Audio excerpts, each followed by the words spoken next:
So the ceasefire is 48 hours old and it's already on fire. Yeah, here on the back deck. So, the ceasefire, right? Let me just sit here in the sun for a minute and walk you through what's actually happened, because it's quite a bit. 40 days. That's how long the U.S. and Israel bombed Iran. 40 days. From February 28th to April 8th, and arguably Israel's still at it. And for 40 days, the official American policy was unconditional surrender, capital letters. Trump wrote it on Truth Social. That was the deal. Iran gives up everything or the bombs keep falling. That was 5 weeks ago. Fast forward to Tuesday, and Trump goes on Truth Social again, and this time he announces, and I want you to feel the distance between these two posts, a 2-week ceasefire, brokered by Pakistan, based on a 10-point Iranian proposal. From unconditional surrender to Iran's 10-point plan on the table in 5 weeks. That's the headline. Everything else is just details. I've been making this argument since week one.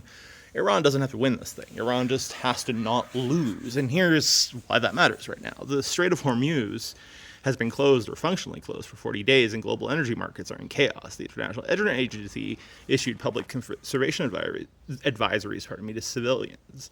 The Philippines went to a 4-day work week. Pakistan restricted fuel. These are emergency wartime measures, and they're happening in countries that aren't even at war. Iran did that by doing almost nothing.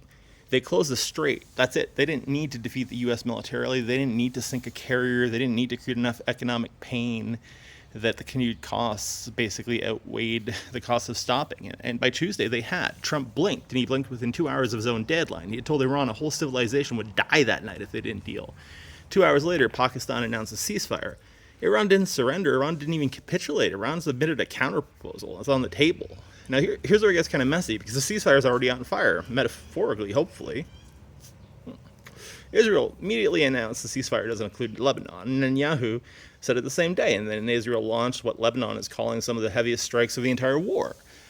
Iran has said that's a violation, and Iran's parliamentary speaker said the agreement was broken within hours. Iran paused reopening the Strait of Hormuz in response. As of yesterday, ships are still not really moving through. So we have a ceasefire where the guns haven't stopped in Lebanon, the strait hasn't reopened, and both sides are accusing each other of violating the terms before the ink is even dry. And Pakistan, the country holding this whole fucking thing together with diplomatic duct tape, mobilized its air force to escort the Iranian delegation to Islamabad.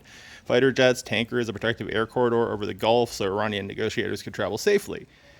Let that land. Pakistan is running air cover for diplomacy between Iran and the United States, and those talks are happening today, right now, as I'm sitting out here in Islamabad. The American delegation is J.D. Vance, Steve Witkoff, and Jared Kushner, not exactly the brain trust. And the Iranian side is Foreign Minister Aragachi and Parliament Speaker Ghalibaf, who's a former IRGC commander. So Iran sent its muscle, not a soft space, and the central sticking point, as it's been since February, is enrichment. Iran's nuclear chief said this week, clearly on the record, that any attempts to limit Iran's right to enrich uranium will fail, full stop. In contrast, the U.S. position has been zero enrichment. Iran's position is sovereign right to enrich. These positions are not even close to being together. So where does this go? Honestly, I don't know, and I don't think anyone could clearly say they do. What I do know is that the inverted scores argument holds. Iran came out of 40 days of American air power without surrendering its nuclear program, without losing its government, and with this 10-point proposal sitting on a table in Islamabad. The question now is whether Israel blows this whole thing up, because Netanyahu has every incentive to. A deal that ends the war without dismantling Iran is a deal Netanyahu doesn't want for geopolitics and because of his own domestic troubles. He wants Iran destroyed, and as long as he keeps bombing Lebanon, Iran has cover to walk away from the table. So that's the situation. Day 42 of Operation Epic Fury. There's a ceasefire technically in effect, but the strait is also technically closed. Talks are technically happening, but Lebanon is a tripwire. It's a very dangerous situation. We'll update you more as it continues to unfold.